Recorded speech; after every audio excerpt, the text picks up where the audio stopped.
Bom dia, senhores. O tema de hoje será como fazer uma representação pela prisão preventiva. Um tema de suma importância para quem estuda para delegado de polícia. É um tema até mesmo que caiu no último concurso público para delegado de Polícia Federal, na prova discursiva. Antes de começar esse vídeo, eu peço aos senhores que se inscrevam em nosso canal e também peço aos senhores que comentem, sobre esse vídeo e também sugiram sobre algum tema que os senhores queiram que seja explorado nos próximos vídeos de seu interesse. Então eu peço a sugestão dos senhores para que possamos focar melhor o canal e trabalhar em temas que realmente interessam ao público. Então, como fazer uma representação pela prisão preventiva? Ou seja, a representação se trata de uma peça cautelar que tem atribuição à própria autoridade policial.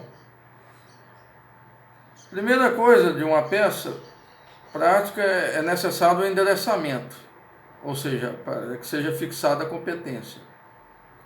Então, o primeiro passo seria verificar a competência, ou seja, verificar se o investigado ou indiciado ele possui foro por prerrogativo de função. São competências constitucionais. Por exemplo, o presidente da República tem foro privativo no STF, em caso da prática de crimes, segundo do artigo 102, inciso 1º, a linha B da Constituição Federal.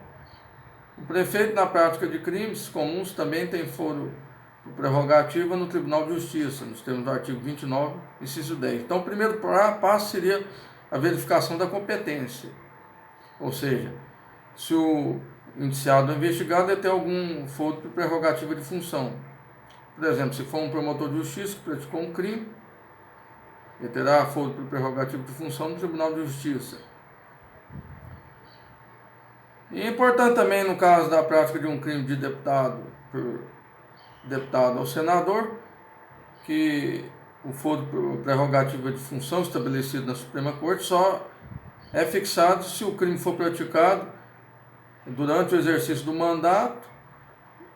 mandato em relação ao exercício das funções, conforme o entendimento do STF.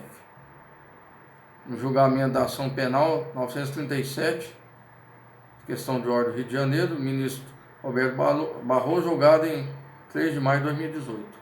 O segundo passo,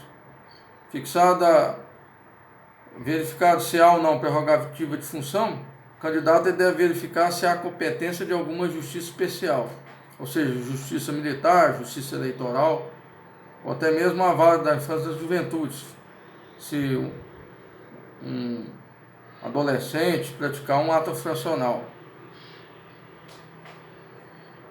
Ou seja, isso aí é verificar se há competência da justiça especial, por exemplo, se há um crime militar, um crime eleitoral.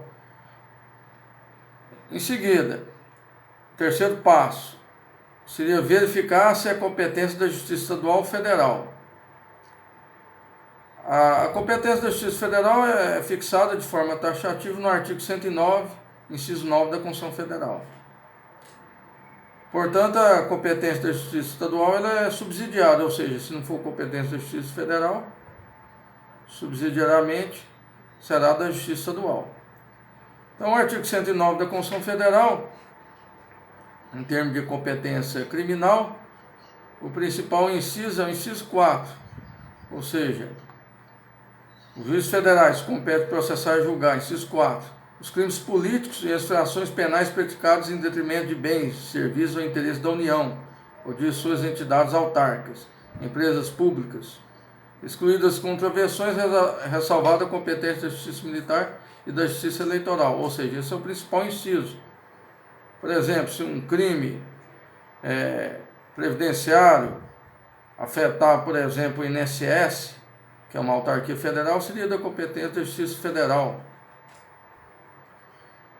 Ou então, no caso, um crime que afete os interesses da Caixa Econômica Federal, que é uma empresa pública federal também, afetar por exemplo, um crime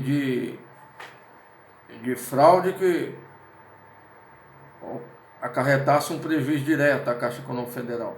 Por outro lado, se o crime afetar, por exemplo, o Banco do Brasil, que é uma sociedade de economia mista, nesse caso seria fixada a competência da Justiça Estadual. E também, mesmo a contravenção penal praticada em detrimento de bens da União, autarquias, empresas públicas, seria da competência da Justiça Estadual. A exceção seria no caso de uma contravenção penal praticada por quem realmente, uma autoridade federal que tem a prerrogativa de foro, como por exemplo, um procurador da República que pratica uma contravenção penal, ou então um promotor de justiça militar. Nesse caso, eles seriam julgados pelo próprio Tribunal Regional Federal, por serem membros do Ministério Público da União que possuem prerrogativa de foro no tribunal, em relação à prática de crimes. Outro inciso importante também seria os crimes previstos em tratado ou convenção internacional. Quando iniciada a execução no país, o resultado tem o dever de ter ocorrido no estrangeiro reciprocamente. Por exemplo, o crime de divulgação de imagens pornográficas envolvendo crianças e adolescentes por meio da rede mundial de computadores, por meio da internet. Nesse caso, a transnacionalidade do delito, uma vez que toda a comunidade teria acesso à internet.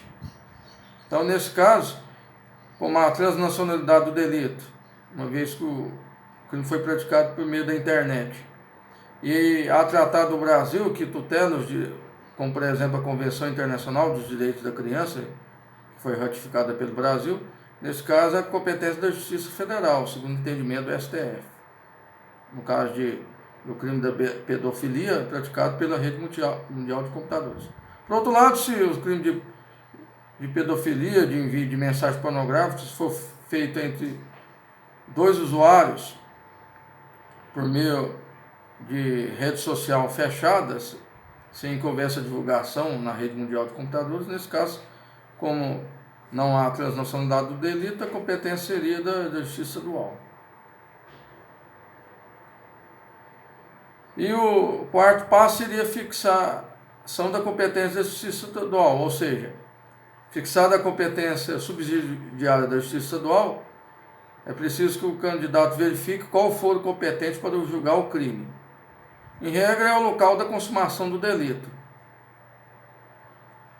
o lugar em que seja consumada a infração penal, ou então no local em que foi praticado o último ato de execução, nos termos do artigo 70 caput do Código de Processo Penal. Por outro lado, não obstante, se tratar de crime doloso contra a vida, o STJ possui entendimento que não se aplica a teoria de resultado, mas sim a teoria da atividade, ou seja, a competência seria fixada pelo local de execução e não do resultado. Isso para facilitar a colheita de provas. Como, por exemplo, se um agente desfere tiros na vítima, na cidade de Pacaraima, Roraima, mas a vítima só vem a falecer na Venezuela, a competência seria do juiz de Pacaraima, uma vez que é o lugar da prática dos atos executórios. Isso é uma exceção estabelecida pela jurisprudência do STJ. Então, primeira coisa é fixar a competência, ou seja, primeiro é preciso saber se o indiciado ou investigado tem foro por prerrogativa de função. Em segundo lugar, é preciso verificar se há competência de alguma justiça especial, por exemplo, justiça militar, justiça eleitoral, ou a vara da infância e juventude, se for praticado um ato infracional por adolescente, menor de 18 anos. O terceiro passo seria fixar, ou seja, não havendo foro por prerrogativa de função e nem competência de justiça estadual, seria verificar se há competência da justiça federal ou estadual. Lembrando que da federal é prevista no rol taxativo do artigo 109 da Constituição Federal. Superadas essas três etapas, ou seja, fixada a competência da justiça estadual, que é subsidiária, é preciso fixar o foro competente para julgar o crime, que em regra será o do local onde houver a consumação da infração penal. segundo a teoria do resultado, ou o lugar em que foi praticado os últimos atos de execução, nos termos do artigo 70, caput do Código Penal. Excepcionalmente, no caso de crime doloso contra a vida, para facilitar a colheita de provas, não seria o local onde a vítima morreu, ou seja, o local da consumação delitiva, mas sim o local em que foi praticado os atos executórios. Então agora vamos para um modelo de endereçamento. Por exemplo, no caso da Justiça Estadual, excelentíssimo senhor juiz de direito da Vara Criminal da Comarca de Boa Vista, Roraima. Ou então, excelentíssimo senhor juiz de direito da Vara do Júri da Comarca de Boa Vista, Roraima. Então, se não for no caso da Justiça Federal, excelentíssimo senhor juiz federal da Vara Federal da Seção Judiciária de Boa Vista. Importante ressaltar que no caso da Justiça Federal, quando se tratar de capital, usa a expressão seção judiciária. E quando se tratar de interior, é subseção judiciária. Então, após o endereçamento é feito o preâmbulo. Por exemplo, um modelo de preâmbulo.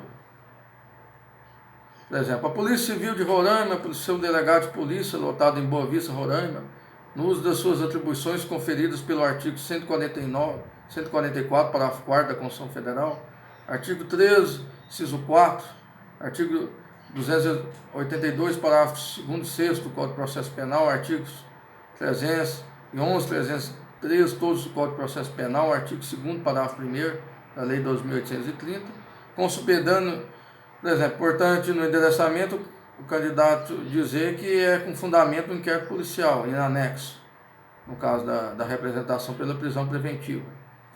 Representa pela decretação da prisão preventiva do fulano de tal, no caso o indiciado, pelos fundamentos fatos jurídicos possa seguir. Ou seja, o preâmbulo tem que colocar o nome da autoridade, a Polícia Civil de Roraima, né, a instituição, coloca também o cargo, delegado de polícia, a lotação, e depois os fundamentos legais, conforme foram citados. Ou seja, a atribuição do próprio delegado de polícia para representar pela prisão preventiva. E usa o fundamento do inquérito policial e representa pela prisão preventiva.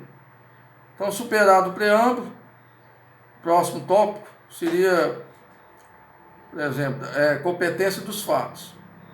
Ou seja, o candidato vai narrar brevemente os fatos e também vai fazer a tipificação criminal e vai falar também da competência do juiz. Como, por exemplo, o inquérito policial em anexo apurou a prática do crime de tráfico de drogas, tipificado no artigo 33, caput da Lei 11.343, perpetrado por fulano de tal, foi preso em flagrante na rua tal, transportando 35 quilos de cocaína, conforme laudo de constatação.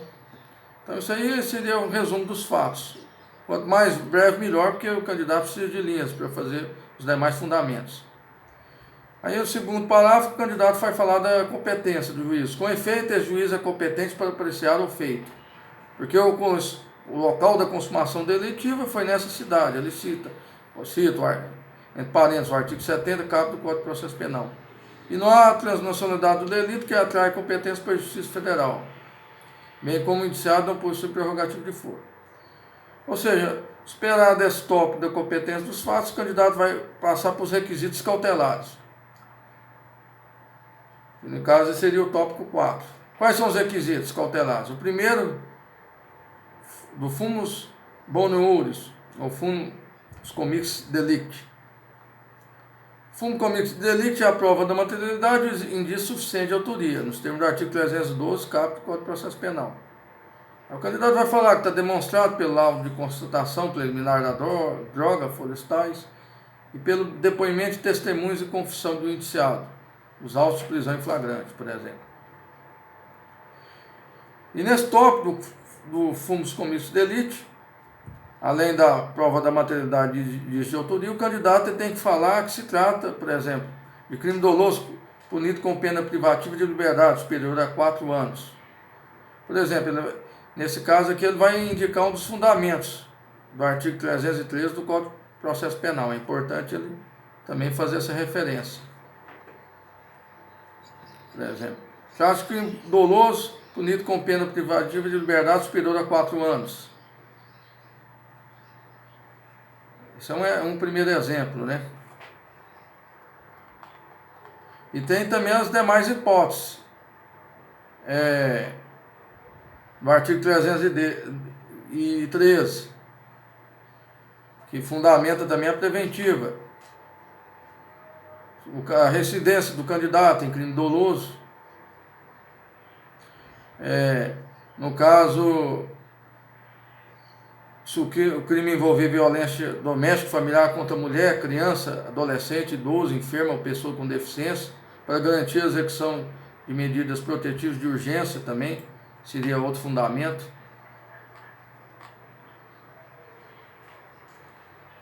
E então é importante o candidato ele indicar esses fundamentos.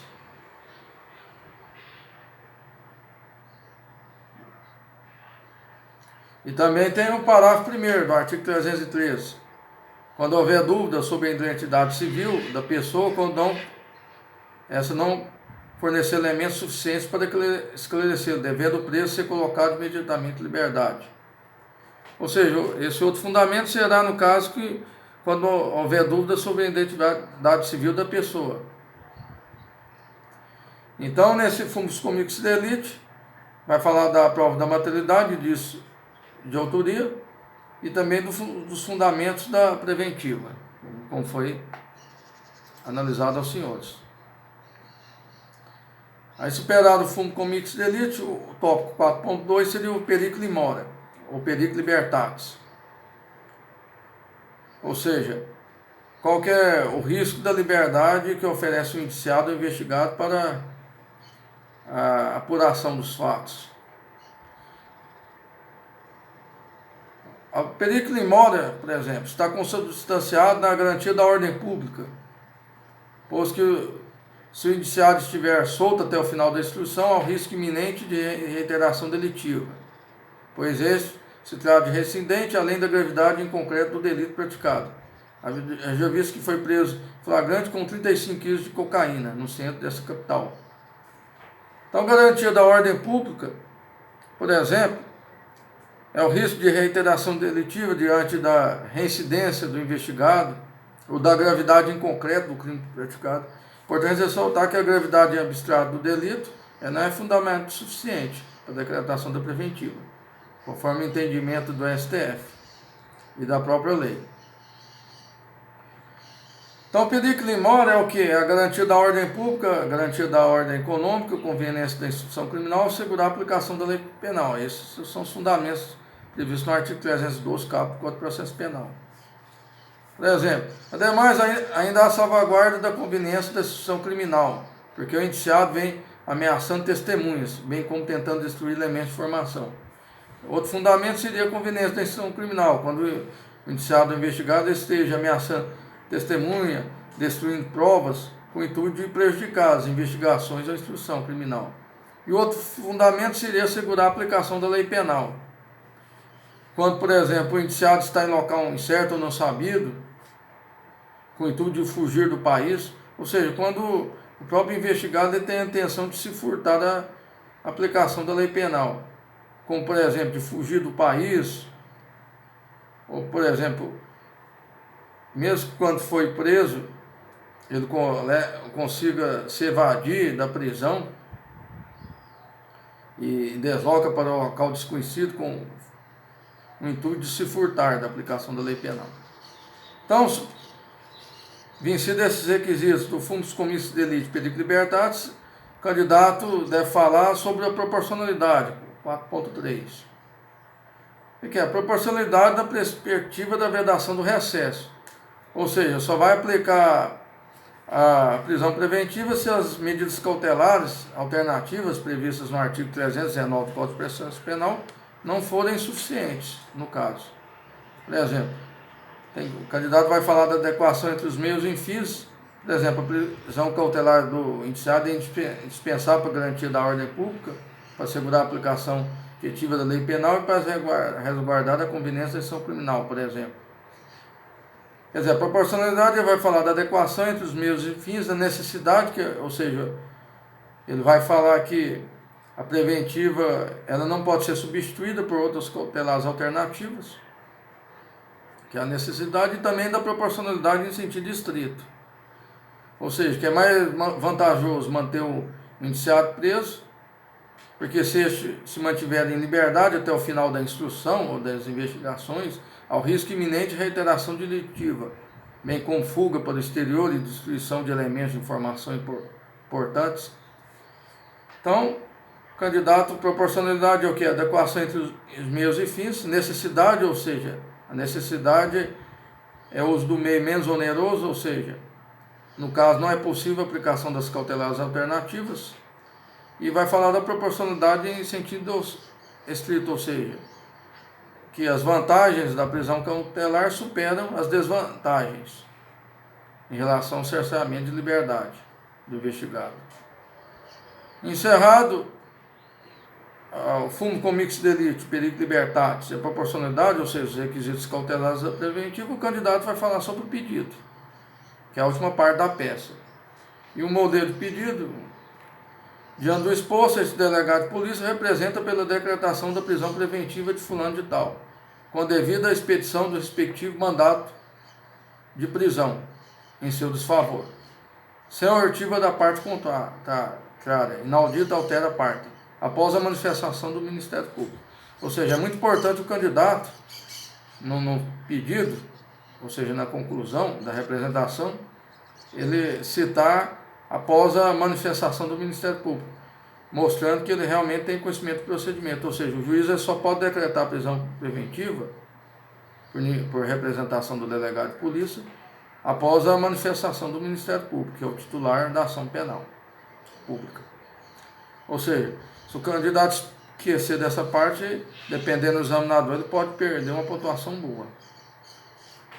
E feito o pedido, vai falar representa pela prisão preventiva e não pode esquecer de falar com a expedição do mandado de prisão e citar se a oitiva da parte contrária diante da urgência da medida após a manifestação do Ministério Público. Aí vai colocar lá tal e data, por exemplo. Boa Vista, 22 de março de 2020, e coloca só o cargo, delegado de polícia. É importante ressaltar que o candidato jamais deve assinar a peça. Ou seja, se o candidato ele assinar a peça, ele será automaticamente eliminado do concurso por ter se identificado. Então, eram essas considerações que eu tinha a fazer aos senhores. Quero que os senhores comentem esse vídeo e façam sugestão de novos temas para que possamos atender aos senhores. Peço que comentem também sobre o mérito desse vídeo, para que possamos nos próximos vídeos aperfeiçoar e melhorar, seja no método, nos aspectos de dicção, de gesticulação. E peço também aos senhores que se inscrevam no nosso canal. Muito obrigado pela atenção de todos. Boa tarde.